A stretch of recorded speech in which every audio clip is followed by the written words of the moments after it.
And so I heard these poems by Burns over and over again at all occasions, and it was wonderful. And my father found that even though he'd not been speaking with any kind of Scottish brogue for 40 years, it came right back to him. It was there and it was part of him. So it's been part of our family culture ever since. And we celebrate Burns nights together, and we recite Burns. And then I've taken it on to not just recite Burns, but to commit Burns to memory, because I find that it's easier in some ways to completely understand a poem when it's part of your body, really part of your physical brain. And so I've had a lot of wonderful insights into not just Burns, but my father and my grandmother as well.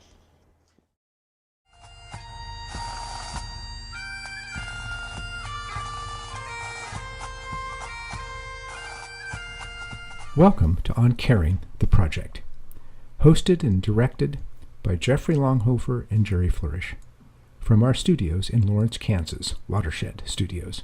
On Caring, the Project invites a conversation on what we care about, who we care about, how we care, and what we know about caring. We think of caring as a kind of watershed which channels our needs and desires along streams of 9 interdependent modes of caring. Please take a look at our website, oncaring.org, to learn more about our caring podcasts, vodcasts, and our blog. We talk to scholars, practitioners, ethicists, artists, and filmmakers, poets and writers, farmers, workers, and politicians about caring practices and how to imagine a truly caring society. We ask questions about the social order. Where have we come from? What is it like now? Where are we going? What is to be done?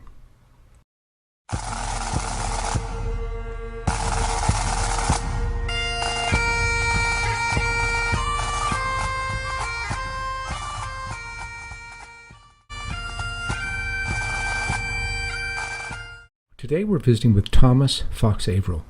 Thomas is the winner of the O. Henry Award and now Professor Emeritus of English at Washburn University of Topeka, where he for 37 years taught creative writing and Kansas literature, folklore, and film. We invite you to look at our website, oncaring.org, to learn more about Thomas Fox Averill and his work. Today we have Thomas with us in the studio, and he's going to share with us poems by Robert Burns and a deeper connection to the legacy of Robert Burns. Thomas, welcome to On Caring.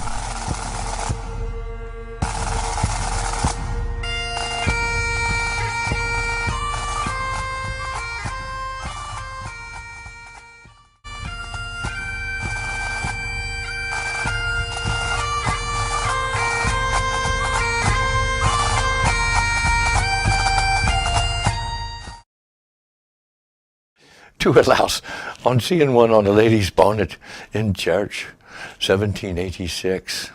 Ha! Where you gone, you crawling fairly? Your impudence protects you surely.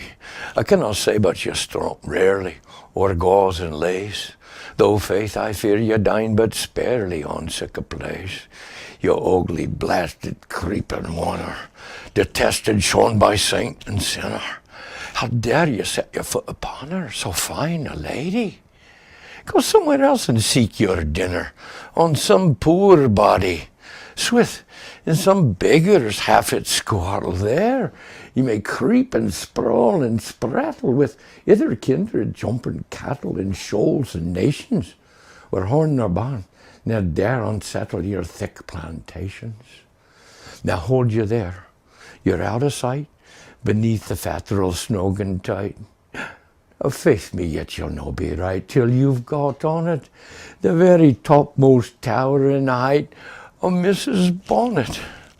My sooth, that I ball you set your nose out, as plump and grey as any grouset. Oh, for some rank mercurial roset, or fell red sedum, I'd gie you set a dose of it, dress your drorum. I wouldn't have been surprised to spy ya on some old wife's flannin toy, or abling some bit doobie boy in his whitey coat. But Mrs. Fine Lunardi? Fie, how dare you do it? Now, Jenny, do not toss your head and set your beauties all abread. You little ken what cursed sped the blast he's making. The winks and fingerings I dread are notice taken. Would the poor some gifty gie us to see ourselves as others see us? 'Twould from money a blunder free us and foolish notion. Whate'er's address and gate would lead us, and even devotion. I always call this a poem of close observation. Robert Burns, sitting in church on a Sunday and unsuspecting to the woman with the bonnet, there's a louse. Burns has an interesting perspective on the louse. I remember one time he wrote in a letter about somebody that he didn't like, that who was bragging about having visited the king. And Burns wrote, well, a louse is a louse, whether on a poor person or on a king, as implying that the guy was still a louse. Anyway, you get this juxtaposition of the lowliest kind of creature, a louse, and this fine lady, whom he addresses as lady, on her Lunardi bonnet. What's interesting in the poem, though, is that even though he's addressing the louse, all through the poem, at a certain point, he changes that, and this fine lady becomes the person that they all know, and that they're all sort of pointing at and winking about because she has a louse on her bonnet. Her name is Jenny, and he says, "Oh, Jenny, do not toss your head." And then, of course, after that, he does the final close observation. He goes to the more general notion that we don't always know how we appear to other people, and if we did, in all of our humanity, we would probably all have the gift of insight that none of us is really better than anybody else, and that we're all, louse included, we're all creatures.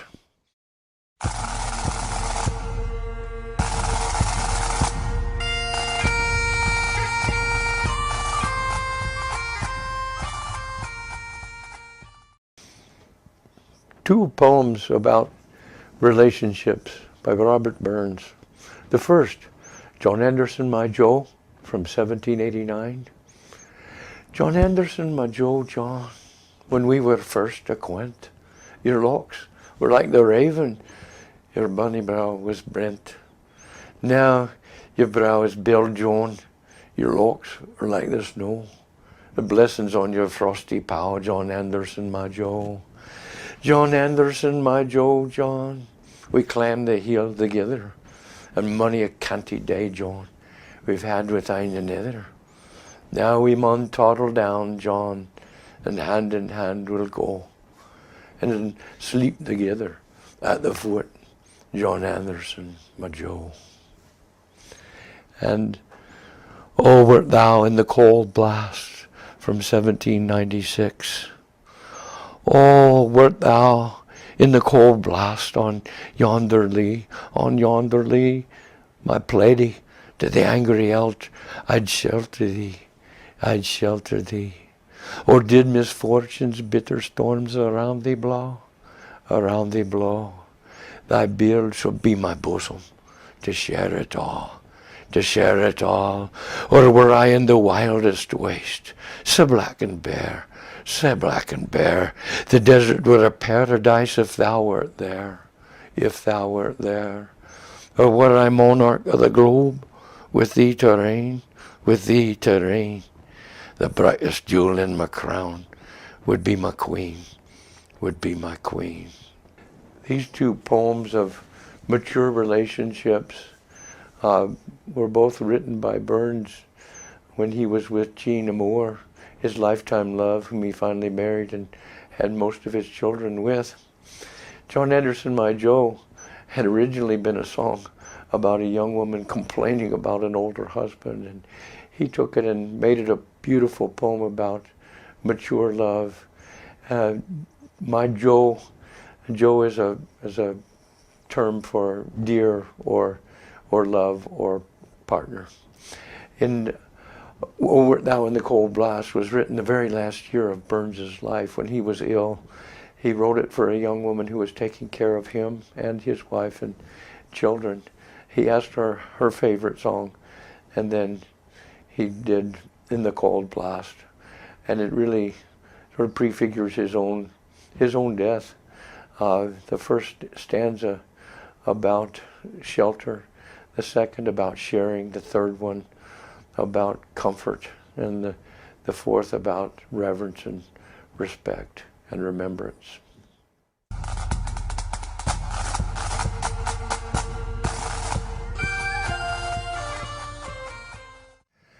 To a mouse on turning her up in her nest with the plow, 1785. Wee sleekit cowering timorous beastie, oh, what a panic's in thy breastie. And you not start away so hasty with bicker and brattle. I would be loath to run and chase thee with murder and battle. I'm truly sorry, man's dominion has broken nature's social union, and justifies that ill opinion that makes thee startle at me, thy poor earth-born companion and fellow mortal. I doubt not whilst but thou may thieve. What then, poor mousie? Thou maun leave. A Damon Ilker in the threads a small request. I get a blessing on the left, never missed. Thy wee bit horsey too, in the ruin. His silly walls the winds are strewing, and nothing now to big a new one of foliage green. And bleak December winds ensuing, but snell and keen. Thou saw the field laid bare and west, and weary winter coming fast, and cozy here beneath the blast thou meant to dwell, till crash the cruel coulter passed out through thy cell. That wee bit heap of leaves and stibble, it cost thee mony a weary nibble. Now thou's turned out for all thy trouble, but house nor hall, to thaw the winter sleety drizzle and crannock cold. But mousie, thou art know thy lane, in proven foresight may be vain. The best laid schemes o' mice and men gang after gley, and leave us naught but grief and pain for promised joy. Still, thou art blessed compared with me. The present only toucheth thee, while a backward cast my eye on prospects drear, and forward, though I cannot see, I guess and fear. This is a poem really about a man and nature, human relationship, the nature social union, as Burns calls it. He addresses the mouse. He's so big, the mouse is so small. The forces around the mouse are so big, the winter coming, and now no house. And Burns, this experience actually happened to Burns, and the young man that he was with almost did chase the mouse with the paddle to try to kill it.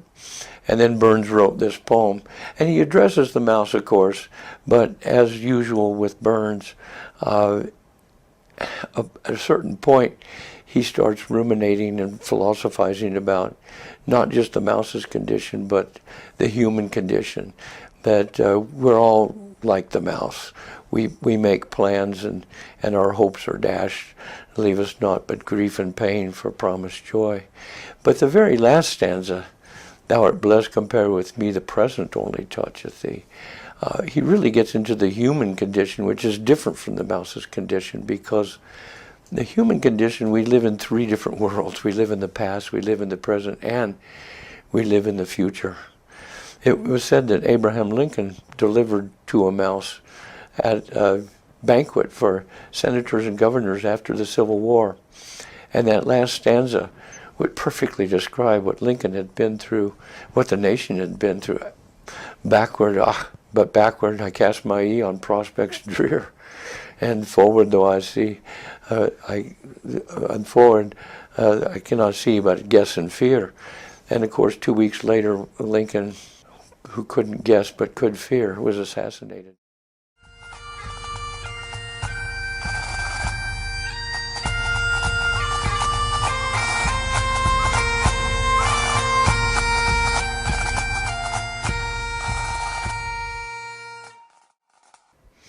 A man's a man for all that. 1795. Is there for honest poverty that hangs his head and all that? The card slave, we pass him by, we dare be poor for all that. For all that and all that, our toils obscure and all that. The rank is but the guinea stamp, the man's the gout for all that. What though on aimly fare we dine, wear hoarding grey and all that. Give fools their silks and knaves their wine. A man's a man for all that. For all that and all that, their tinsel show and all that. The honest man, the heir so poor, is king of men for all that. You see yon Berkey called a lord, with throats and stairs and all that. Though hundreds worship at his word, he's but a coof for all that. For all that and all that, his ribbon, star and all that. The man of independent mind, he looks and laughs at all that. A prince can make a belted knight, a marquis, duke and all that. But an honest man's aboon his might, good faith he mauna for that. For all that and all that, their dignities and all that. The pith of sense and pride of worth, a higher rank than all that. So let us pray that come it may, and come it will, for all that sense and worth o'er all the earth shall bear the gree and all that. For all that and all that, it's coming yet for all that man to man, the world o'er, shall brothers be for all that. A man's a man for all that is really one of Burns's most beloved poem. For those who celebrate Burns and his attitude about, his anti-monarchist attitude for one thing, but also, he was reading Thomas Paine during that time, The Rights of Man, and Burns lived in a time when democracies were popping up, the French Revolution, the American Revolution, all of these going on. So Burns was in touch with all of this.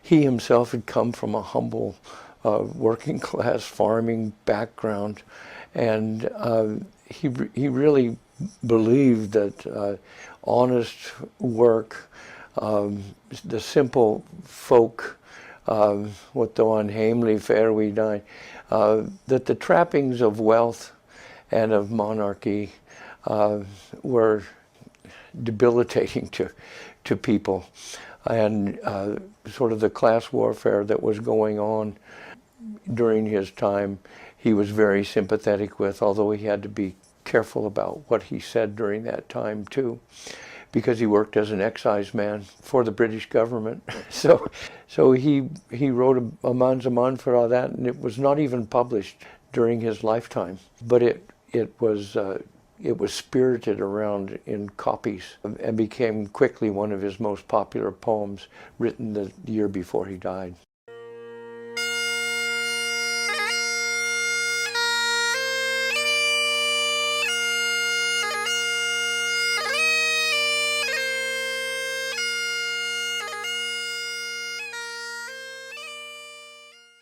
Memory is a wonderful thing. When you memorize a poem, you literally incorporate it. You make it corporal. You make it real. It's part of your body. My friend, the poet Eric McHenry, once said that a memorized poem is the easiest art to smuggle and the hardest one to steal.